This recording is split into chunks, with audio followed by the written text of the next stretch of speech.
Good morning students, this is Bhanu Pratap Singh. Today we are going to start the third unit of Computer Numerical Control Machine and Automation.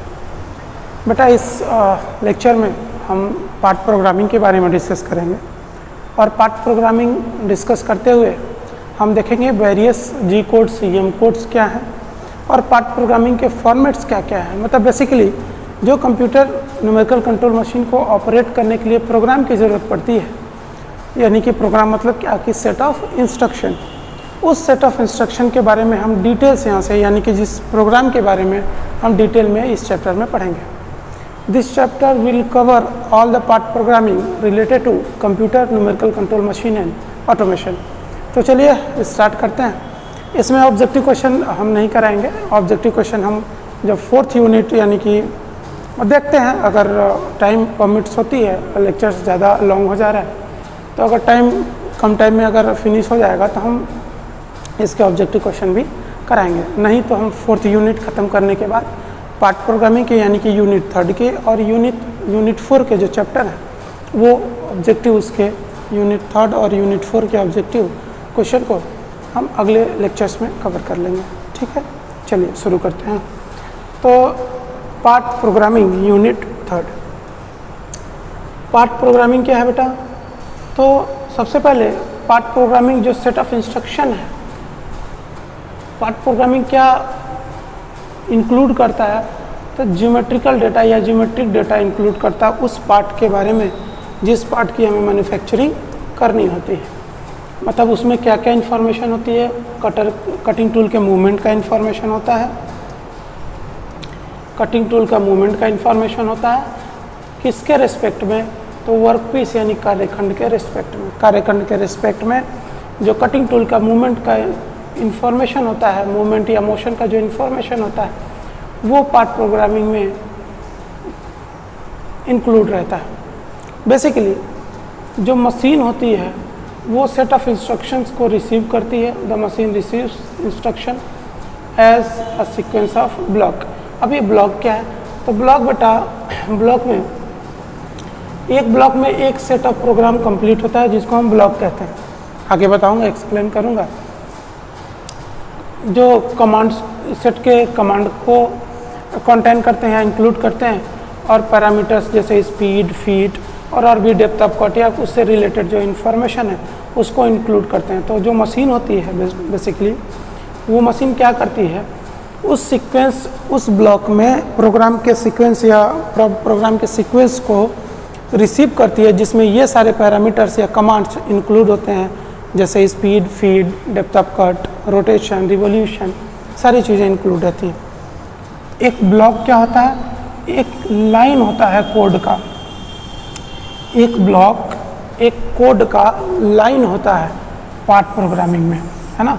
तो basically जो हम part programming करते हैं उस part programming में जो block होता है वो प्रोग्राम में एक लाइन होता है या लाइन के बराबर होता है। जैसे इसको मैं कहूँ कि ये जो प्रोग्राम दिखाया गया है बेटा, इसको अगर मैं कहूँ तो ये एक ब्लॉक को रिप्रेजेंट करता है। आपको दिख नहीं रहा होगा, ये मैं दिखा देता हूँ, जिसमें ये N135 ब्लॉक नंबर को रिप्रेजेंट कर रहा है, जिसमें G01 जी कोड होते हैं, दो कोड होते हैं बेटा, जी कोड और एम कोड। आगे मैं एक्सप्लेन करूंगा कि जी कोड और एम कोड क्या है। जी कोड को प्रिपरेटरी कोड और एम कोड को मिसलेनियस कोड भी कहते हैं।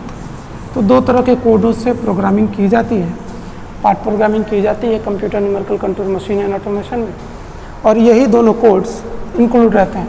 ये X1, Y1 और Z 0.125 तीनों के तीनों कोऑर्डिनेट्स हैं। मतलब X में ये कोड है, कोड की कोई मतलब होती है, मैं आगे जब कोडिंग जी कोड और एम कोड बताऊंगा तो उसमें एक्सप्लेन करूंगा, या पहले आप जी कोड एम कोड देख लीजिएगा फिर उसके बाद हम लोग एक्सप्लेन करेंगे।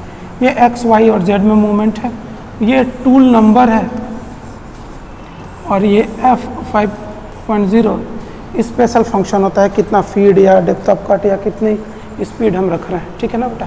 चलिए, तो न्यूमेरिकल कंट्रोल क्या है? Numerical control is a form of flexible programmable automation in which the process is controlled by numbers, letters और symbol। वही चीज़ है। फ्लेक्सिबल प्रोग्राम होता है न्यूमेरिकल कंट्रोल किसका, नंबर्स का, लेटर्स का और सिंबल्स का, जो ऑपरेशन परफॉर्म करने होते हैं हमें स्वचालन में यानी कि ऑटोमेशन में यानी न्यूमेरिकल कंट्रोल में। द इलेक्ट्रॉनिक इंडस्ट्री एसोसिएशन यानी कि EIA न्यूमेरिकल कंट्रोल को डिफाइन कैसे करती है, परिभाषित कैसे करती है, और परिभाषित करती है a system in which actions are controlled by the direct insertion of numerical data. जो सिस्टम है जिसमें जो क्रियाएं होती हैं वो कंट्रोल की जाती हैं नंबर न्यूमेरिकल डेटा के थ्रू या न्यूमेरिकल डेटा को इंसर्ट करके दे करके किसी भी पॉइंट पे at the same point. The sum system या system must automatically interpret at least some portion of this data. जो सिस्टम होता है वो स्वतः ही डेटा का इंटरप्रिटेशन करता है, डेटा का मिलान करता है, जिससे वो ऑपरेशन हमें कंप्यूटर न्यूमेरिकल कंट्रोल या न्यूमेरिकल कंट्रोल में परफॉर्म करना होता है। चलिए आगे बढ़ते हैं। पार्ट प्रोग्रामिंग फॉर्मेट्स क्या है? तो बेटा फॉर्मेट्स 4 तरह के होते हैं। एक फिक्स्ड सीक्वेंस फॉर्मेट, एक ब्लॉक फॉर्मेट, ब्लॉक तो मैंने अभी बताया, एक टैब सीक्वेंशियल फॉर्मेट और एक वर्ड। बेटा टैब में हम टैब का इस्तेमाल करते हैं, वर्ड में वर्ड्स होता है, और ब्लॉक में एक ब्लॉक होता है जिसमें सेट ऑफ डेटाज होते हैं, नंबर्स होते हैं, सिंबल्स होते हैं, इंस्ट्रक्शन होते हैं, और एक फिक्स्ड सीक्वेंस होता है। तो 4 तरह के पार्ट प्रोग्रामिंग, PP का मतलब पार्ट प्रोग्रामिंग, 4 तरह की पार्ट प्रोग्रामिंग फॉर्मेट होती है, जैसे फिक्स्ड, ब्लॉक, टैब और वर्ड। चलिए देखते हैं वन बाय वन को। फिक्स्ड सीक्वेंस में क्या है कि सारे वर्ड्स की जो वैल्यू है वो एक सीक्वेंस में होती है ना।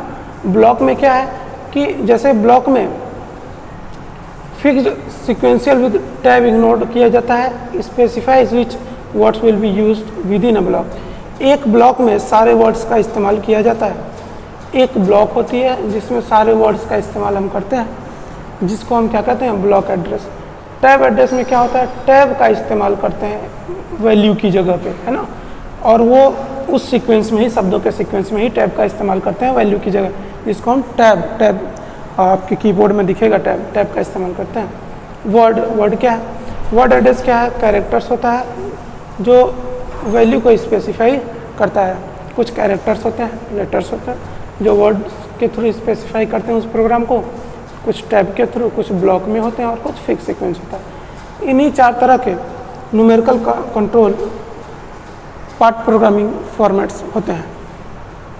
अब हम कैंड साइकिल देखेंगे। एक ऑब्जेक्टिव क्वेश्चन बन सकता है, व्हाट इज कैंड साइकिल? तो बेटा कैंड साइकिल कह लीजिए या फिक्स साइकिल कह लीजिए, ये G कोड्स होते हैं जो क्या करते हैं, use to combine a number of common motion. एक समान तरह के जो कॉमन मोशन है, मान लो कुछ प्रोग्रामिंग हमें ड्रिलिंग ही करनी है, ड्रिलिंग में बहुत सारे ऑपरेशंस ऐसे होंगी जो सेम होंगी, तो उन सेम ऑपरेशंस को हम G के कोड के थ्रू, ये जो G कोड दिख रहा है, इस G कोड के थ्रू हम उसको कंबाइन कर देते हैं ऑपरेशन को, उसी को हम कहते हैं कैंड साइकिल या फिक्स्ड साइकिल, है ना। तो क्योंकि ऐसा करते क्यों हैं, ताकि रिपीट ना करना पड़े हमें, है ना। ड्रिलिंग ऑफ होल्स एग्जाम्पल भी दिया है कि ड्रिलिंग ऑफ होल्स के लिए, ताकि रिपीट करने में हमें प्रोग्राम को बार बार लिखना ना पड़े। जैसे आप देख सकते हैं ये जो प्रोग्राम दिख रहा है आपको बेटा, वो विदाउट कैंस है, मतलब फिक्स साइकिल नहीं है। बार बार प्रोग्राम को रिपीट करना, तो प्रोग्राम बार बार प्रोग्राम को रिपीट करने के लिए, जैसे यहाँ पे आपको दिख रहा होगा, ये दिख रहा होगा, ये प्रोग्राम को रिपीट कर रहे हैं हम। तो जो प्रोग्राम रिपीटेड है या सिमिलर ऑपरेशन है, उनके लिए हम क्या करते हैं, G कोड का इस्तेमाल करते हैं, जैसे यहाँ पे G कोड का इस्तेमाल करते हैं और सिमिलर प्रोग्राम को कंबाइन कर देते हैं with help of G code. G code की मदद से, प्रिपरेटरी कोड की मदद से हम 2 सिमिलर ऑपरेशन को कंबाइन कर देते हैं, जिसको हम क्या कहते हैं बेटा, कैंड साइकिल कहते हैं। इन सब का मतलब आपको नहीं समझ में आ रहा होगा, तो हम जरा पार्ट प्रोग्रामिंग देख लें।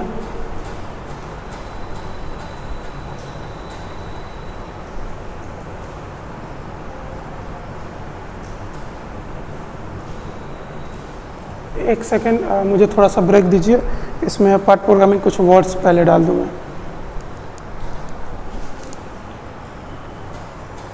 बेटा वेरियस G कोड्स और M कोड्स को हम देख लेते हैं यहाँ पे। तो G कोड्स और M कोड्स बेसिकली मैंने जैसा कहा था कि G कोड प्रिपरेटरी कोड्स होते हैं और एम कोड मिसलेनियस कोड होता है ना। तो सबसे पहले आता है M01। तो M01 क्या है बेटा? तो G01 क्या है?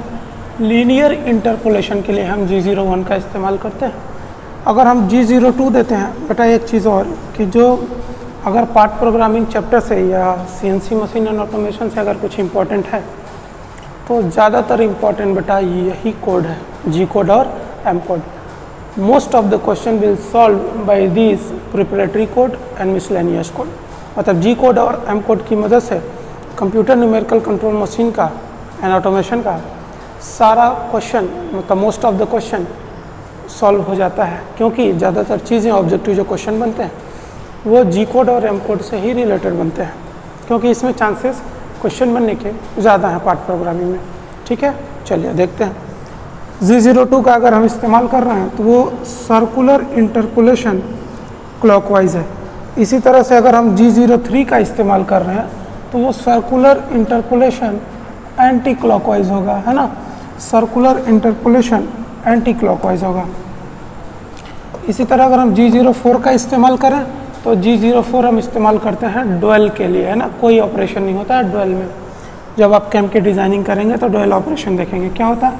राइज होता है, रिटर्न होता है, डुअल है। तो वो डुअल में उस टाइम पे ऑपरेशन परफॉर्म नहीं होता है, मतलब कांस्टेंट रहता है, उसी को डुअल कह रहे हैं। G05 में क्या है ये आपको बस नहीं जानना है, काट दीजिए। G05 में क्या है बेटा? तो G05 I am sorry,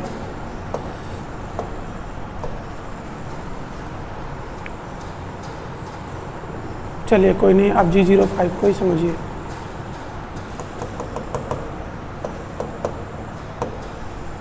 G05 क्या है? तो हाई प्रिसीजन कंट्रोल है। G05 को ही एक्सप्लेन किया। G06 क्या है? नॉन यूनिफॉर्म रोटेशनल है। G07 इमेजिनरी एक्सिस डेजिग्नेशन है। G09 एग्जैक्ट स्टॉप चेक है। G10 यानी प्रोग्रामेबल डेटा इनपुट है। G11 डेटा राइट कैंसिल हो जाती है। G12 का इस्तेमाल करते हैं तो full circle interpolation clockwise operation perform करता है। ऐसे ही अगर हम बात करें बाकी के प्रोग्राम की, बाकी के कोड की, G कोड की, तो G010, 11, G012, G013 anti clockwise, G17 XY plane section के लिए, G18 ZX प्लेन सेक्शन के लिए सिलेक्शन के लिए, G19 YZ प्लेन सिलेक्शन के लिए, G20 प्रोग्रामिंग अगर इंचेस में देनी हो तो उसके लिए हम इस्तेमाल करते हैं, जैसे mm और इंचेस में होती है ना। तो अगर आपने G20 कमांड दिया है तो प्रोग्राम इंचेस में डेटा को आपको इनपुट करना होगा, है ना। G21 देख लीजिए, उसी तरह से मिलीमीटर में है प्रोग्रामिंग। तो ये दोनों इंपॉर्टेंट है, शुरू के 5 और ये दोनों 2021, ठीक है ना। चलिए नेक्स्ट देख लेते हैं।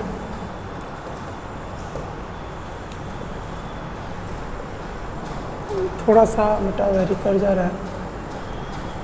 28 है रिटर्न टू होम पोजीशन, है ना। 30 return to secondary home position, machine 0 जो भी है। G31 skip function, G32 single point threading, G33 constant pitch threading, G33 के लिए ही इस्तेमाल किया है single point threading, G34 variable pitch, G40 tool radius compensation अगर ऑफ करना है, मतलब जो हमने रेडियस कंपनसेशन दिया हुआ है टूल में उसको ऑफ करना है तो हम G40 का इस्तेमाल करते हैं। G41 क्या करते हैं? टूल रेडियस कंपनसेशन बाई में देना है तो लेफ्ट, 42 राइट में देना हो तो 43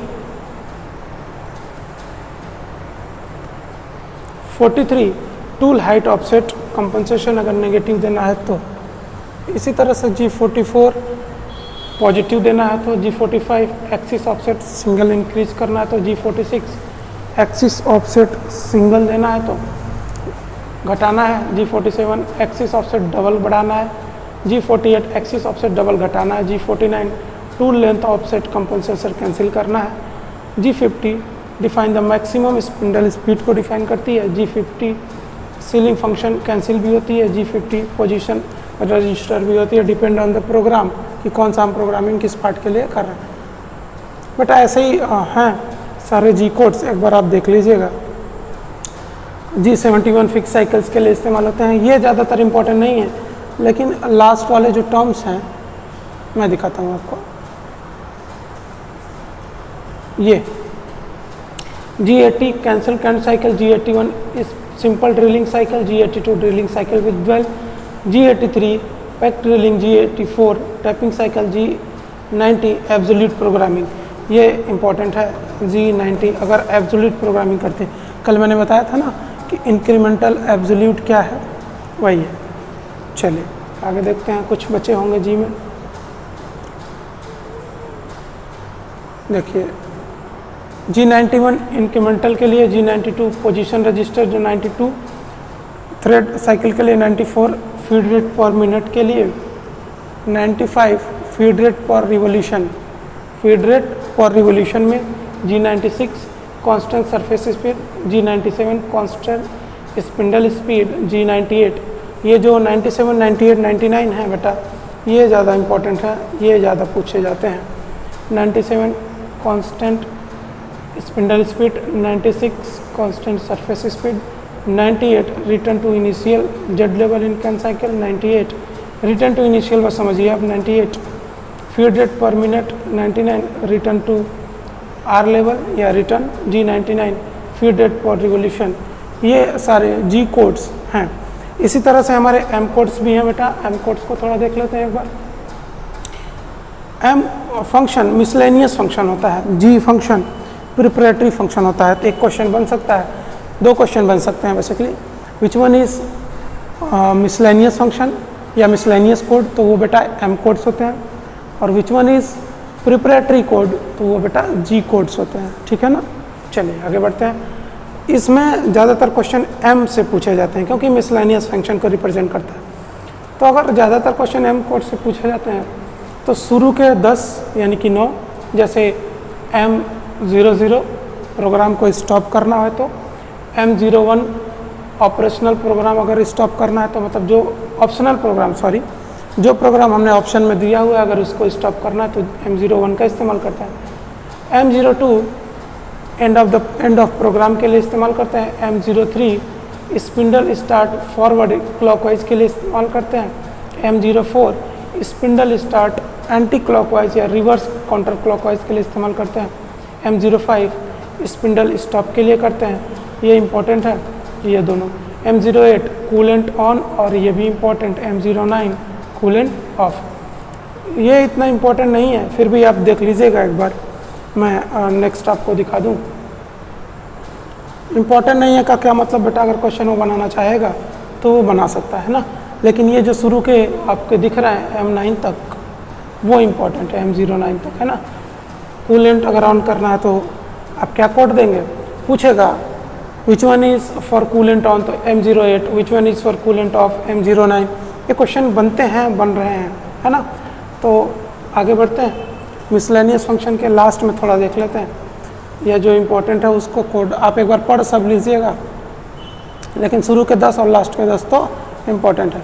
चलिए यहाँ से फिर इम्पोर्टेंट हो जाता है कि M78 और M79 यानी कि एक second, M78 tell stock advancing, M79 tell stock reversing के लिए। M94 मिरर इमेजिंग अगर कैंसिल करनी है तो M95 मिरर इमेज X में देना है। M98 सब प्रोग्राम कॉल के लिए और M99 end of sub programme के लिए दिया जाता है। तो बेटा ये कुछ मिसलेनियस फंक्शन है जो हमने डिस्कस किए हैं। एक बार आप एम कोड जी कोड्स को अच्छे से याद कर लीजिएगा ताकि most of the question in CNC machine and automation will be from G code and M codes only. तो ये आपके लिए बहुत ज़्यादा इम्पोर्टेंट है। PPT में मिस हो गया था, PPT की जो स्लाइड से कहीं डिलीट हो गई होगी जिसकी वजह से मैं नहीं दे पाया था बेटा, ठीक है ना। चलिए आगे बढ़ते हैं।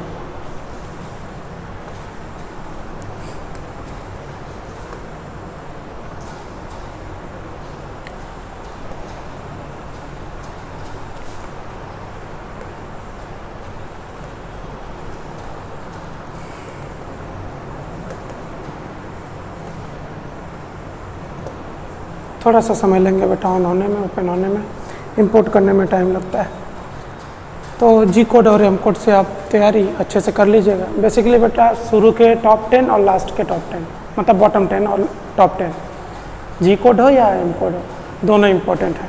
तो कई बार ऐसे ही आप बैठे बैठे देख लीजिए कि कूलेंट ऑन के लिए क्या है, कूलेंट ऑफ के लिए क्या है, कौन सा कोड किसके लिए है, कब काउंटर क्लॉकवाइज होगा, कब काउंटर क्लॉकवाइज एंटी क्लॉकवाइज होगा, सॉरी कब टूल क्लॉकवाइज होगा, कब एंटी क्लॉकवाइज होगा, कब कंपनसेशन ऑन होगा, ऑफ होगा, कंपनसेशन राइट या लेफ्ट, ये सारे आप एक बार देख लीजिएगा। यही सब इम्पोर्टेंट है। जो ज़्यादातर ऑपरेशन में इन्वॉल्व होते हैं वही ज़्यादातर इम्पोर्टेंट होते हैं। तो अब आपको समझ में आ रहा होगा कि ये G81 किस लिए है, ये G00 किस लिए है, 01 किस लिए है ना। तो कैंड साइकिल क्या करता है, जो ऑपरेशन सिमिलर होते हैं उन ऑपरेशन को वो मर्ज करके कंबाइन करके प्रोग्राम को छोटा कर देता है, इसी को हम कैंड साइकिल कहते हैं। चलिए, सब रूटीन्स क्या है, तो सब रूटीन्स बेसिकली सब प्रोग्राम होता है, प्रोग्राम का सेपरेट अलग भाग होता है सब रूटीन्स, जिसमें होता क्या है, दूसरा प्रोग्राम होता है ना। The use of sub program can significantly reduce the amount of programming of some parts. ये करते क्यों हैं, क्योंकि बेटा हम ऐसा देखते हैं कि कोई भी चीज़ें बहुत बार रिपीट होती हैं। कोई भी एक प्रोग्राम है या किसी एक पार्ट की मैन्युफैक्चरिंग में, ऑपरेशन में बहुत सारे ऐसे प्रोग्राम हैं जो रिपीट हो रहे हैं, या बहुत से ऐसे ऑपरेशन है जो रिपीट हो रही हैं। तो उस रिपीटेड ऑपरेशन के लिए हम प्रोग्राम के अंदर सब प्रोग्राम को इंट्रोड्यूस करते हैं, जिसके लिए है ना M98 दिखा रहा है ना, ये M98 नहीं है बेटा, P कोड है बेसिकली। M98 कोड के साथ हम सब रूटीन या सब प्रोग्राम को देते हैं। जब भी हमें ऑपरेशन सिमिलर करना हो या दोहराना हो तो बार बार तो प्रोग्रामिंग हम करेंगे नहीं ना, देयर इज़ अ प्रॉब्लम। बार बार प्रोग्रामिंग को करना ये लेंदी ऑपरेशन है और प्रोग्रामर के ऊपर भी बर्डन है। तो जब कोई ऑपरेशन रिपीट करनी हो, कोई प्रक्रिया दोहरानी हो, तो हम M98 कोड के थ्रू क्या कर देते हैं, सब प्रोग्राम मेंशन कर देते हैं, और सब प्रोग्राम में हम वो ऑपरेशन मेंशन करते हैं या उसकी कोडिंग करते हैं जिसका रिपीटेशन होता है। तो M98 कोड के साथ वो सब प्रोग्राम क्या करेगा, उस ऑपरेशन को रिपीट कर देगा, जिसे हमें बार बार लिखने की ज़रूरत नहीं पड़ेगी। अब M99 क्या है, तो M99 and a sub program and returns back to the next line. अब मान लीजिए जैसे हमने एक लाइन लिखी, दो लाइन लिखी, अब इसके अंदर हमें ऑपरेशन को रिपीट करना है, या इसी प्रोग्राम के अंदर ये पहला ब्लॉक है, ये दूसरा ब्लॉक है। अब दूसरे ब्लॉक के अंदर मेन प्रोग्राम ये कहलाते हैं। अब इसके अंदर हमने एक सब रूटीन या सब प्रोग्राम मेंशन कर दिया जो M98 कोड के साथ होगा। अब तीसरा ब्लॉक भी, क्योंकि ये रिपीटेड है तो दोहराना है प्रक्रिया को, तो M98 का इस्तेमाल कर लिया आपने, हो गया ऑपरेशन। लेकिन अब आप रिटर्न कैसे आएंगे तीसरे ब्लॉक में, तो M98 अगर आप करेंगे तो फिर वो नेक्स्ट ब्लॉक पे चला जाता है ऑपरेशन को परफॉर्म करने के लिए, है ना। तो M98 और M99 दोनों इम्पोर्टेंट हैं, आप याद रखिएगा, ठीक है बेटा। आगे बढ़ते हैं। डू लूप्स क्या है, सिंपली एक क्या करता है, इंस्ट्रक्ट करता है किसको, मशीन कंट्रोल यूनिट को, to repeat a series of numerical control program statement. Numerical control program statement में मशीन कंट्रोल यूनिट को इंस्ट्रक्ट करता है रिपीट के लिए, है ना। क्यों, a specified number of times. जब भी कभी कई बार क्या होता है, जो डू लूप्स है, CNC मशीन कंट्रोलर की बात करें या एक सेकंड बेटा, CNC मशीन कंट्रोलर की बात करें या फिर हम न्यूमेरिकल कंट्रोल की बात करें, इसमें जो डू लूप्स होता है वो सिंपली साधारणतः इंस्ट्रक्ट करता है मशीन कंट्रोल यूनिट को न्यूमेरिकल कंट्रोल प्रोग्राम के सीरीज़ को दोहराने के लिए, ठीक है ना। उसी को हम डू लूप्स कह रहे हैं, नाम ही है लूप्स, जिसकी वजह से आपको क्लियर हो रहा है। और जो लूपिंग कैपेबिलिटी होती है CNC मशीन की, वो क्या होती है, एक ऑप्शनल आइटम होता है ना, 3, 4 कुछ भी कर सकते हैं, या देयरफॉर क्या करते हैं इसको, not all controllers have it. इसीलिए सारे कंट्रोलर्स के पास डू लूप्स नहीं होते हैं, वो न्यूमेरिकल कंट्रोल या कंप्यूटर न्यूमेरिकल कंट्रोल के पास ही होते हैं, क्योंकि वो क्या करते हैं, रिपीट्स को इंस्ट्रक्ट करते हैं, या मशीन कंट्रोल यूनिट के को इंस्ट्रक्ट करता है कि जो प्रोग्राम न्यूमेरिकल कंट्रोल प्रोग्राम का स्टेटमेंट है उसको रिपीट करे, उसकी सीरीज़ को रिपीट करे। चलिए, टूल ऑफसेट क्या है? तो सिंपल सी भाषा है, ऑफसेट का नाम ही ऑफसेट है। मतलब tool offset are the set of values, मान का एक सेट होता है, वैल्यूज़ का एक सेट होता है जो क्या करता है, move the centre point of the cutter, जो कटर के केंद्र बिंदु को गति देता है टू द करेक्ट पोजीशन, सही स्थिति में। किसके लिए? फॉर कटिंग ए वर्कपीस, एक कार्यखंड को काटने के लिए एक स्पेसिफिक टूल का इस्तेमाल करके। तो टूल ऑफसेट बेटा ये सिंपल सा एक ऑब्जेक्टिव बन सकता है। What is tool offset? तो सिंपल एक सेट ऑफ वैल्यूज़ होती है ना, क्या करने के लिए? That move the centre of point, जो कटर के सेंटर ऑफ पॉइंट को मूव करती है सही स्थिति में, सही दिशा में, जिससे कार्यखंड में कटिंग करनी हो या कार्यखंड की कटिंग के लिए। तो देख सकते हैं आप यहाँ पे, एक सेकेंड मैं दिखा दूँ आपको। ये वर्कपीस है, ये टूल है। तो अगर ऑफसेट नहीं देते हैं तो जो कटर होता है on the centre of the program line होता है, लेकिन अगर हम ऑफसेट देते हैं बेटा तो जो कटर होता है वो मूव करता है ऑफ द प्रोग्राम लाइन पे। तो बेसिकली ऑफसेट और वर्कपीस में या नो ऑफसेट में यही फ़र्क है। कटर वियर कंपनसेशन क्या है? तो आप जानते हैं जब भी कोई सीएनसी मशीन या न्यूमेरिकल कंट्रोल मशीन में जो टूल इस्तेमाल हो रहा है या जो कटर इस्तेमाल हो रहा है या जो टूल इस्तेमाल हो रहा है वो मल्टीपल टाइम्स ऑपरेशन के बाद उसका वियर होगा, उसमें घिसाव होगा। तो घिसाव के कारण उसकी जो कटिंग पॉइंट है उसके रेडियस में या उसके लेंथ में चेंजिंग आ जाती है। डेफिनेटली माइक्रोन्स में ही आए, लेकिन आएगी ज़रूर।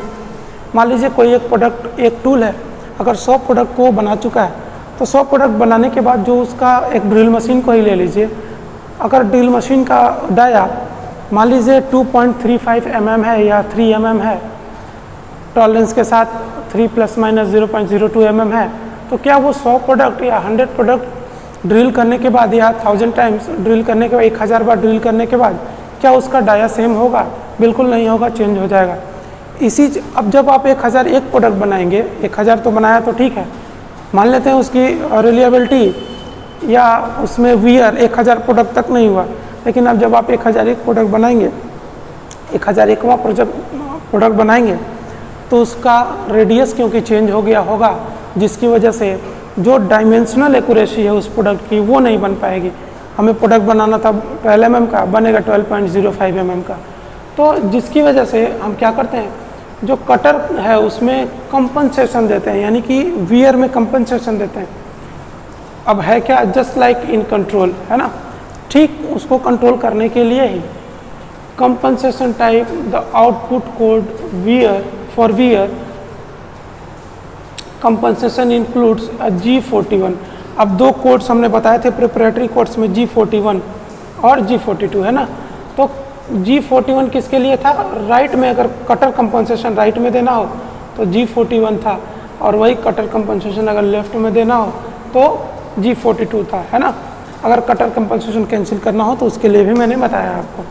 To offset the tool by the tool radius from the diameter offsettable in the machine control. वही चीज़ें कह रहा है कि अगर हमें लेफ्ट में देना है या राइट में देना है तो हमारे पास प्रिपरेटरी कोड यानी G41 और G42 हैं, जिसकी वजह से हम प्रोग्रामिंग में ही उस कोड का इस्तेमाल करेंगे। तो वो जो एनकोडर और डिकोडर है वो समझ जाएंगे कि G41 की आपने कोडिंग की है, तो वो डिकोड करके मशीन लेवल लैंग्वेज में कन्वर्ट कर देता है, और वो G41 का मतलब समझ जाता है कि कटर रेडियस कंपनसेशन देना है राइट में।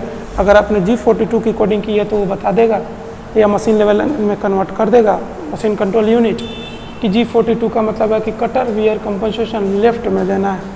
ठीक है, चलिए। The output code also G42 cancel, मैंने मेंशन कर दिया है, cancel the compensation when the tool path is complete. अब जब टूल पाथ कंप्लीट हो जाएगा तो आपको कंपनसेशन कैंसिल करना ही पड़ेगा, नहीं तो वो अगले ऑपरेशन के लिए वही कंपनसेशन लागू करने लगेगा। तो कैंसिल के लिए हम क्या कर देते हैं, सिंपली प्रिपरेटरी कोड यानी G कोड 40 का इस्तेमाल कर लेते हैं, जो क्या है कटर कंपनसेशन कैंसिल के लिए इस्तेमाल किया जाता है। ठीक है बेटा, आगे बढ़ा। चलिए, अब कटर रेडियस कंपनसेशन वही है जब एंड मिल में क्या करते हैं, कुछ स्पेसिफाइड प्रोग्राम के लिए, कुछ स्पेसिफाइड के लिए, डायमीटर के लिए जो लोकेशन है वो एक्चुअली वेरी कर जाती है, और सेंटर पॉइंट तो वही रहता है कटर का, लेकिन जो वर्कपीस है, वर्कपीस में जो ऑपरेशन परफॉर्म करनी है, जो डायमेंशनल एक्यूरेसी चाहिए वो वेरी कर जाती है, जिसकी वजह से हम कटर के रेडियस में कंपनसेशन देते हैं, है ना। It is necessary to shift the cutter for a radius amount towards the left और राइट फ्रॉम द पोजीशन। इसीलिए हमें कटर को बाएं में कंपनसेशन या दाएं में कंपनसेशन देने की ज़रूरत पड़ती है, डिपेंडिंग अपॉन द ऑपरेशन, हमें कैसा ऑपरेशन करना है। अब यही मेंशन किया है 41 कंपनसेशन लेफ्ट, 42 कंपनसेशन राइट और 40 cutter compensation, cutter radius compensation cancel. तो बेसिकली सिलेबस के अकॉर्डिंग हमने सारी चीज़ें आपको बता दी। इस पे कुछ क्वेश्चंस हैं, उसको हम फोर्थ लेक्चर यानी कि जो चौथा चैप्टर है, फोर्थ यूनिट है, उसको ख़त्म करने के बाद हम दोनों चैप्टर के क्वेश्चन एक साथ करा देंगे, ठीक है। तो इस लेक्चर को यहाँ पे ख़त्म करते हैं। Today will get 2 lectures in the evening. आप शाम में 2 लेक्चर्स आपको मिल जाएगा, तो आप पढ़िए मन से और सिलेबस की टेंशन मत लीजिए। मैंने कभी ऐसा हुआ ही नहीं है कि सिलेबस को ख़त्म नहीं किया है, वो भी अच्छे से 0 लेवल पे शुरू करता हूँ बेटा, और उसको मैं फिनिश करता हूँ। तो आप परेशान ना होइए मेरे सब्जेक्ट में, बाकी सब्जेक्ट आप मन से पढ़िए। बाकी सब्जेक्ट के लिए मैं जब भी नेक्स्ट लेक्चर बनाऊँगा तो उसमें आपको बताऊँगा कि आप कैसे ऑब्जेक्टिव क्वेश्चन की तैयारी अच्छे से कर सकते हैं, और वो भी ऐसे ऑब्जेक्टिव क्वेश्चन जो आपको एग्ज़ाम में देखने को मिल जाएंगे, ठीक है ना। तो सारे सब्जेक्ट के, सारे सेमेस्टर के सारे सब्जेक्ट के मैं बता दूंगा कि ऑब्जेक्टिव क्वेश्चन की प्रैक्टिस आपको करनी कैसे है, ठीक है। तब तक के लिए चलिए तैयारी करिए, मस्त रहिए।